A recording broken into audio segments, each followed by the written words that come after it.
வணக்கம் நண்பர்களே. ஆதிபாரதி சீரியல் செம பரபரப்பா போயிட்டு இருக்குன்னே சொல்லலாங்க. பரபரப்பான கட்டத்துல அதிரடி திருப்பங்கனங்க பார்த்தோன்னா, மித்ரா காலத்துல தாலியை கெட்டு ஆதி எதுக்கு யோசிக்கிற அப்படின்னு பவானி கேட்க நேரம் அந்த தாலியை தூக்கி எறிஞ்சிட்டு, இல்ல என் மனைவி பாரதி தான் அப்படின்னு எனக்கு உண்மை தெரியும், நான் இந்த கல்யாணத்தை பண்ணக்கூடாது அப்படின்னு மணமேடையிலேருந்து எழும்புறாங்க நம்ம ஆதி. என்ன ஆதி எழும்புற, பாரதி தான் உண்மையை நிரூபிக்கலையே அப்படின்னு அந்த இடத்துல நம்ம பவானி கேட்க நேரம், எனக்கு தெரியும், எனக்கு பாரதி என்னோட மனைவி அப்படின்னு அந்த இடத்துல ஒரு போடு போட்டுட்டு, நம்ம பவானி பிடியில் இருக்கிற அந்த பாரதியை அந்த அதிகாரி தாலியை கலத்த நேரம் அந்த கலத்தி எறிகிறாங்க. அதை போய் அப்படியே கேட்ச் பிடிக்கிறாங்க நம்ம ஆதி. வேற லெவல்னு சொல்லலாங்க. ஒரு கட்டத்தில் பார்த்தோம்னா நம்ம ஆதி கழுத்தில் பாரதி பாரதி கழுத்தில் தாலியை கட்டி கையோடு கூட்டிகிட்டு வராங்க. மணமேடையில் மித்ரா அப்படியே அதிர்ச்சியில் நிற்கிறாங்க. என்ன பார்க்குறிய மித்ரா, எனக்கு என்னோட மனைவி தான் பாரதி அப்படின்னு உள்ள விஷயம் ஏற்கனவே எனக்கு தெரியும் அப்படின்னு அந்த இடத்துல சொல்ல நேரம், அதுக்கு அடுத்த டார்கெட்டாக நம்ம பாரதியை வெறுக்கிறதுக்காக அழகாக பவானி செதுக்கி விடுறாங்க கொம்ப. இந்த பாரு, உங்கள் அம்மா சாரதா சாவுக்கு காரணமே இந்த பாரதி தான் அப்படின்னு சொல்ல நேரம், நம்ம பாரதிக்கு திங்க் பண்ணுறாங்க, அவங்க சாரதாமா உயிரோடு தான் இருப்பாங்க, நம்மளே இந்த பாடு படுத்தின இந்த பவானி சாரதாமாவை மறைச்சி வச்சுருக்காங்க அப்படின்னு உள்ள டிப்ஸ்ட்டு நம்ம பாரதிக்கு தென்படுது. ஒரு கட்டத்தில் பார்த்தோன்னா கண்டிப்பாக இந்த பவானி ஒரு ரூமில் அடைச்சி வச்சது நிச்சயமாக ஆதியோட அம்மாவா ஏன் இருக்கக்கூடாது அப்படின்னு யோசிக்கிறாங்க. அதே நேரத்தில் பார்த்தோன்னா நம்ம ஆதிக்கிட்டே சொல்கிறாங்க, உங்கள் அம்மா சாகலை, உயிரோடி தான் இருக்காங்க, அதுவும் உங்கள் பவானி பிடியில் தான் அப்படின்னு உள்ள விஷயத்தை போட்டு உடைச்சி அந்த பவானி பிடியில் இருந்து நம்ம சாரதாமாவை மீட்கிறாங்க ஆதி அப்படின்னே சொல்லலாம். அதை பற்றி தாங்க இந்த வீடியோக்குள்ளே பார்க்க போகிறோம். அதுக்கு முன்னாடி சேனலுக்கு லைக் அண்ட் சப்ஸ்கிரைப் பண்ணுங்கள் ஃப்ரெண்ட்ஸ். பக்கத்தில் இருக்க பெல் ஐக்கானையும் கிளிக் பண்ணுங்கள். அப்போ தான் நான் போட்டுற ஒவ்வொரு வீடியோவும் நோட்டிஃபிகேஷனாக உங்களுக்கு கிடைக்கும். வாங்க ஃப்ரெண்ட்ஸ் வீடியோக்குள்ளே போகலாம். ஃபஸ்ட்டு எடுத்த உடனே பார்த்தோம்னா சும்மா அதிரடியான பரபரப்பு கட்டம்னா, மனமேடையில் என்ன கொஞ்ச நேரத்தில் நான் ஆதியோட மனைவியாக ஆயிடுவேன் அப்படின்னு கனவு கண்டுட்டு இருக்காங்க மித்ரா. இந்த சைடு பார்த்தோம்னா தாலியை கையில் வாங்கியாச்சு நம்ம ஆதி. டே ஆதி, எதுக்கு இவ்வளோ யோசனை, அந்த பாரதி ஏதாவது எவிடன்ஸை கொண்டு வந்துருவானியா பார்க்குற, அதெல்லாம் இல்லை, அப்படி ஒன்றுமே இல்லை, மித்ரா நல்லவதா, நீ அவள் கழுத்தில் தாலியை கெட்டு அப்படின்னு அவசரப்படுத்துகிறாங்க பவானி. பொறுமையாக யோசிக்கிறாங்க.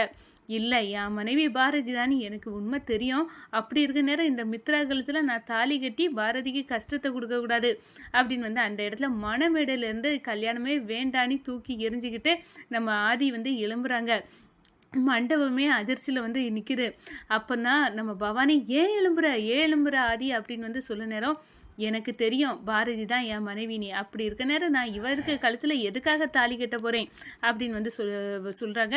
ஒரு கட்டத்தில் பார்த்தோன்னா இந்த சைடு என்னென்னா, நம்ம பாரதி கழுத்தில் இருக்க தாலியை அந்த அதிகாரிக பிடிச்சி இழுத்து, உனக்கு எதுக்குடி தாலி, நீ தான் எப்படிப்பட்டவ கேடு கெட்டவன் எனக்கு தெரியும் அப்படின்னு பிடிச்சி இழுக்கிறாங்க.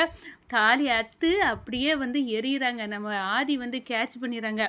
ஒரு கட்டத்தில் பார்த்தோன்னா, ஏன் பாரதி எப்படிப்பட்டவனு தெரியும் அப்படின்னு அதிகாரிகளை வெளுத்தெடுத்து நம்ம பாரதியை மீட்கிறாங்கன்னு சொல்லலாம்.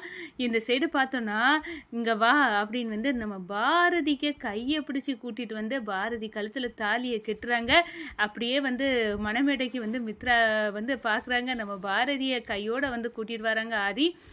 என்ன பார்க்குறீங்க எல்லாரும், என்னோட மனைவி பாரதின்னு எனக்கு ஏற்கனவே தெரியும், ஆனால் இவளோட வாயிலிருந்து வரல அப்படி அந்த வார்த்தை, அதுக்காக தான் நான் வெயிட் பண்ணுறேன், ஆனால் எனக்கு தெரிஞ்சு நான் பாரதிக்கு துரோகம் பண்ணக்கூடாது, அதுக்காக தான் நான் இந்த கல்யாணத்தை உதறி தள்ளுனது அப்படின்னு சொன்னேன். நம்ம பவானிக்கு கடுகடுப்பாகுது. இந்த ஆதி ஏற்கனவே தன்னோட மனைவி பாரதி தான் தெரிஞ்சு மனமேட வர நம்மளை ஏமாற்றிருக்கான். இவனோட சொத்து எல்லாத்தையும் நம்ம அபகரிச்சிடலான்னு பார்த்து மித்ராவை கல்யாணம் பண்ணி வைக்கணும் அப்படின்னு நினச்சோம். ஆனால் எல்லாமே கடைசி நேரத்தில் சொதப்பிடிச்ச அப்படின்னு அந்த இடத்துல கோவத்தோட கொந்தளிக்கிறாங்கன்னு சொல்லலாம். உடனே நம்ம பவானி ஒரு போடு போடுறாங்க. இந்த பாரு ஆதி, நீ இவ கழுத்தில் எதுக்கு மறுபடியும் தாலியை கட்டுறான்னு எனக்கு தெரியல, ஏன்னா உங்கள் அம்மா சாவுக்கு காரணமே இவ தான் அப்படின்னு ஒரு போடு போடுறாங்க. சித்தி, வேண்டாம். விட்டுருங்க. இதுக்கு மேல வந்து பாரதிக்கு மேல பழிக்கு மேல பழி இறக்காதுங்க. பாரதியால ஒரு ஈ எறும்புக்கு கூட துரோகம் செய்ய முடியாது, தீமை செய்ய முடியாது. அப்படிப்பட்டவ எங்க அம்மா சாவுக்கு காரணமா நிச்சயமா இருக்க முடியாது. அப்படின்னு வந்து அந்த இடத்துல ஒரு போடு போட்டுறாங்க. நம்ம ஆதி என் மேல எவ்வளோ நம்பிக்கை வச்சிருக்காரு அப்படின்னு வந்து அவருக்கு உண்மை தெரிஞ்சும் ஒன்றும் ஆகலை. கடவுளே தேங்க்ஸ் அப்படின்னு வந்து அந்த இடத்துல வந்து பாரதி வந்து நினைக்கிறாங்கன்னு சொல்லலாம்.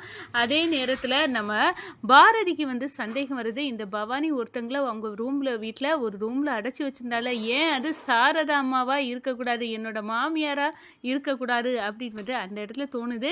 நீ எல்லாத்தையும் எவ்வளோ கொடுமைப்படுத்தினா இந்த பவானி அப்படிப்பட்டவ. இந்த சொத்து பேய்காண்டி வந்து சொந்த அக்காவுக்கே வந்து துரோகம் செய்திருக்கக்கூடாது. சொந்த அக்காவே அடைச்சி வச்சு கொடுமைப்படுத்த அளவுக்கு இவ பவானி மோசமானவ தான்.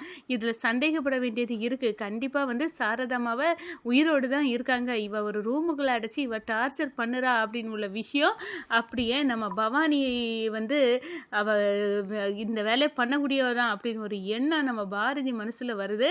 அதே நேரத்தில் ஆதிக்கிட்ட வந்து தெரியப்படுத்துகிறாங்க, எனக்கு ஒரு சந்தேகம் இருக்குது, உங்கள் அம்மா வந்து உயிரோடி தான் இருப்பாங்க, நீ என்ன சொல்கிற அப்படின்னு வந்து நம்ம ஆதி வந்து கேட்குற நேரம், ஆமாம் அவங்க இறக்கிறதுக்கு வாய்ப்பே இல்லை, அவங்க உயிரோடி தான் இருக்காங்க, அவங்க வந்து இந்த நிலைமைக்கு பண்ணது பவானியாக இருக்கலாம், நீங்கள் நினைக்கிற மாதிரி பவானியும் ஏகாம்பரமோ அவ்வளோ நல்லவங்க இல்லை, உங்கள் அம்மா கூட பிறந்த தங்கச்சினாலும் சரிதான், இந்த பவானியும் ஏகாம்பரமும் உங்கள் சொத்து எல்லாம் ஆக்குபைடு பண்ணதான் வந்து அவங்க வந்து இருக்காங்க.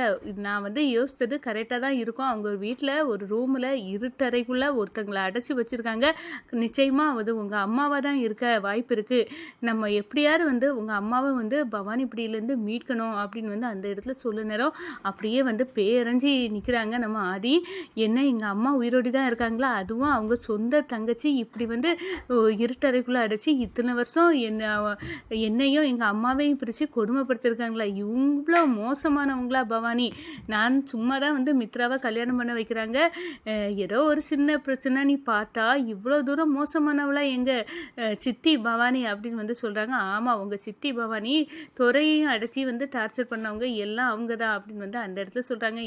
இந்த சைடு பார்த்தோன்னா நம்ம ராஜேஸ்வரி பாட்டிக்கு ரொம்பவே சந்தோஷம்.